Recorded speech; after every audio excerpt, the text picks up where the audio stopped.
Hello student, आज हम लोग कुछ बेसिक रूल्स की बात करेंगे जो आपके एग्जाम में आपकी बहुत मदद करेंगे। और पहला रूल जिसकी बात करेंगे कि कभी भी आपने देखा होगा कि कुछ ऐसी चीजें होती हैं जो संस्कृत में भी होती है, हिंदी में भी होती है और इंग्लिश में भी होती है। तो उसमें से आपको मैं आज एक रूल के बारे में बताती हूँ जो हमारे संस्कृत से भी रिलेटेड है।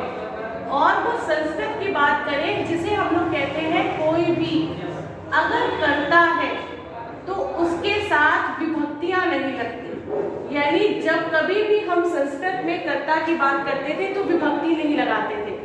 उसी को मैं इंग्लिश में अगर कन्वर्ट करूं तो जब कभी भी मैं सब्जेक्ट की बात करूंगी यानी कहीं पर किसी भी सेंटेंस में सब्जेक्ट को इंट्रोड्यूस कराया जा रहा होगा तो आपको हमेशा याद रखना है कि कोई भी सब्जेक्ट अपने पहले प्रीपोजिशन नहीं लेता।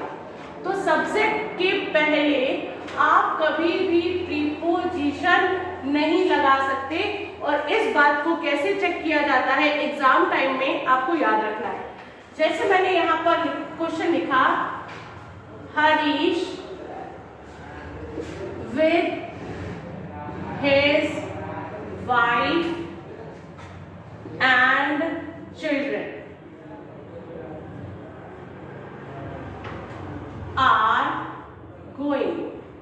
अब ऐसा कोई क्वेश्चन आपको आता है तो आपको अपने क्वेश्चन को कैसे चेक करना होता है कि यहाँ पर विद हिज वाइफ और चिल्ड्रन, हिज वाइफ और चिल्ड्रन के पहले ये लिखा हुआ है with and with is called preposition. तो जब कभी भी आप प्रीपोजिशन लगा दोगे तो वो सब्जेक्ट हो ही नहीं सकता। तो अगर हम देखें तो ये हिज वाइफ और चिल्ड्रन को हम सब्जेक्ट के रूप में नहीं ले सकते। तो हमारा सब्जेक्ट कौन है? हरीश। और हरीश को देखते हुए यहाँ पर आर की जगह आपको इज लगाना होगा। इस तरीके के क्वेश्चन आपको कई बार मिलेंगे, जैसे the captain along with members are। ऐसा क्वेश्चन देखिए, तो यहाँ पर लिखा है मेंबर्स के साथ आर, लेकिन जब हम मेंबर्स को देख रहे हैं तो यहाँ पर एक वर्ड मिल रहा है along with, और ये along with हमारी प्रीपोजिशन है। तो हमने आपको बताया कि कभी भी कोई प्रीपोजिशन लग गई है तो उसके बाद कुछ भी लिखा है उसको सब्जेक्ट में नहीं काउंट किया जाएगा। तो यहाँ पर आर नहीं लगा सकते हैं, हमें सिंगुलर वर्ब का यूज करना है। तो आप भी कभी भी क्वेश्चन ऐसा कुछ आएगा तो आप जरूर चेक करेंगे कि अगर आपको ऐसी कंडीशन दी जाएगी तो बस तुरंत याद रखिए कि जिस जिस शब्द के पहले प्रीपोजिशंस लगता जाएगा वो कभी भी आपका सब्जेक्ट नहीं होगा। ओके, अब नेक्स्ट रूल आज हम पढ़ेंगे वो मेजरमेंट से जुड़ा हुआ होगा।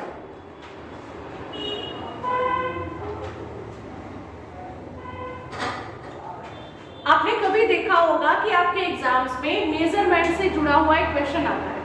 तो आपको अगर मेजरमेंट से जुड़ा हुआ क्वेश्चन याद रखना है तो कैसे याद रखते हैं? देखो, अगर मैं इस क्वेश्चन में लिखूं कि वह मीलों चलता है,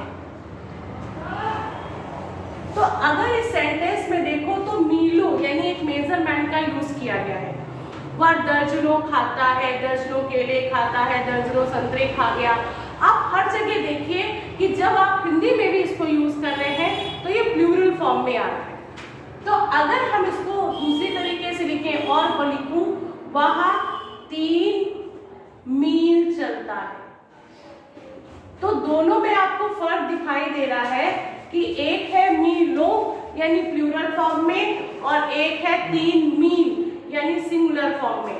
सेम यही चीज आपको इंग्लिश में याद रखनी है कि अगर मेजरमेंट को बिना संख्या के यूज करोगे तो आप प्लूरल में रखोगे और अगर संख्याओं के साथ यूज करोगे तो आप सिंगुलर में रखोगे। यानी पहले वाले को अगर हम लिखें ही वॉक्स माइल्स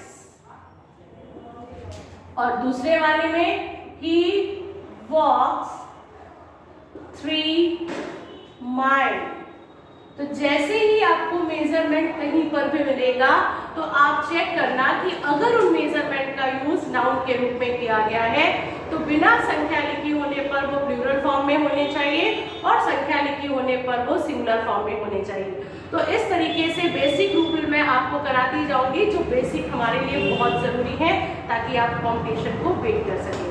तो प्लीज़ सब्सक्राइब करिए मेरे चैनल को, लाइक ज़रूर करिए और अगर अच्छा लगे तो कमेंट ज़रूर